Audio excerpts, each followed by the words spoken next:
Assalamualaikum warahmatullahi wabarakatuh. Selamat datang di channel YouTube Borin Vlog. Di kesempatan ini saya ingin menceritakan kisah atau legenda dari Kalimantan Timur, yaitu tentang asal muasal Danau Lipan. Bagaimana kisah atau cerita asal muasal Danau Lipan ini? Silakan disimak kisahnya berikut ini. Dahulu kala hiduplah seorang putri yang cantik jelita. Kulitnya putih bening seperti kaca. Jika putri memakan sirih dan menelan airnya, maka air sepahan itu akan tampak jelas dari luar melewati tenggorokannya. Ia memimpin sebuah kerajaan yang berdiri di Muara Kaman Ulu. Putri Aji berdarah putih namanya. Kecantikan serta keanehan kulit sang putri terdengar sampai ke penjuru dunia, termasuk kerajaan Cina. Raja Cina sangat penasaran dan ingin membuktikan kebenaran cerita tersebut. Sang raja pun tertarik untuk meminang sang putri. Kemudian ia memerintahkan seluruh prajuritnya untuk berlayar menuju Muara Kaman Ulu. "Hai prajurit-prajuritku, mari kita berlayar ke Muara Kaman Ulu. Aku penasaran dengan kecantikan Putri Aji berdarah putih. Aku berniat hendak meminangnya," perintah Raja Cina. "Baiklah Baginda, kami akan segera menuruti perintah Baginda," jawab salah satu prajurit sambil membungkukkan badan. Berlayarlah mereka ke Muara Kaman menggunakan jungjung atau perahu besar buatan Cina yang bisa digunakan untuk berlayar di lautan besar. Sesampainya di sana, Raja Cina beserta para prajuritnya segera menuju istana yang dipimpin oleh Putri Aji berdarah putih. Setelah bertemu dengan sang putri, Raja Cina terpesona dengan kecantikan serta kulitnya yang aneh dan kian berhasrat untuk menjadikannya istri. Putri yang mengetahui maksud kedatangan Raja Cina tersebut hendak mengujinya. Dipanggilnya para dayang istana. "Dayang-dayangku, kemarilah.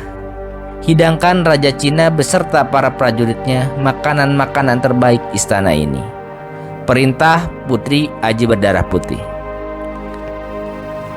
Para dayang pun segera ke dapur istana untuk menyiapkan berbagai macam makanan dan mereka segera menghidangkannya. Putri Aji berdarah putih mempersilahkan Raja Cina berikut pengiringnya untuk menikmati sajian yang dihidangkan. Ketika Raja Cina makan, ia langsung menyesap dengan mulutnya dan tidak menggunakan tangan. Cara makan ini memang menjadi kebiasaan Raja Cina, namun sangat menjijikan dalam pandangan Putri Aji berdarah putih. Cara makan seperti itu biasanya dilakukan oleh hewan. Maka ketika Raja Cina mengajukan pinangannya, Putri Aji berdarah putih dengan tegas menolaknya. "Maafkan hamba, Paduka. Hamba tidak dapat bersuamikan seorang raja yang cara makannya menyerupai hewan ketika makan," kata Putri Aji berdarah putih. Bagai disambar petir mendengar penolakan Putri Aji berdarah putih itu, Raja Cina menjadi amat murka. Ia merasa sangat terhina dengan penolakan sang putri hanya gara-gara cara makannya. Ia segera kembali ke jungjungnya. Ia tidak segera kembali ke Cina, melainkan memerintahkan para prajuritnya untuk menyerang kerajaan yang dipimpin oleh Putri Aji berdarah putih. "Saya merasa terhina sekali dengan penolakan sang putri. Hari ini saya menyatakan perang dengan mereka. Mari kita serbu mereka," teriak sang raja. Para prajurit Cina pun segera menyerbu dengan kekuatan yang mereka miliki. Adapun para prajurit pendukung Putri Aji berdarah putih tidak bisa tinggal diam ketika mendapati serangan itu. Perang yang dahsyat pun terjadi. Putri sangat sedih dengan keputusan Raja Cina. Para prajurit Cina berperang dengan ganas. Mereka terus bergerak maju. Para prajurit pendukung sang putri telah mengerahkan segenap kekuatan dan terus berusaha melindungi istana kerajaan. Namun, serangan para prajurit Cina yang datang bagai gelombang itu sulit mereka tangkis. Tidak sedikit para prajurit Putri Aji Berdarah Putih yang gugur dalam peperangan tersebut. Tidak sedikit pula mereka yang terluka. Kekalahan tampaknya telah membayang di depan mereka. Mendapati kekuatan prajuritnya mampu diporak-porandakan para prajurit Cina, putri berwajah amat derita itu mulai kebingungan. Apa yang harus aku lakukan? Ia pun memikirkan cara menyelamatkan kekuatan pendukungnya dari kekalahan yang telah membayangi itu. Ia hampir putus asa.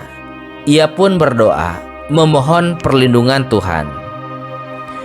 Kemudian, ia pergi mengambil sirih dan mengunyahnya sambil berkata, "Jika benar aku ini keturunan Raja Sakti, maka sepah-sepahku ini akan menjadi lipan-lipan yang akan memusnahkan Raja Cina beserta seluruh prajuritnya," ujar sang putri.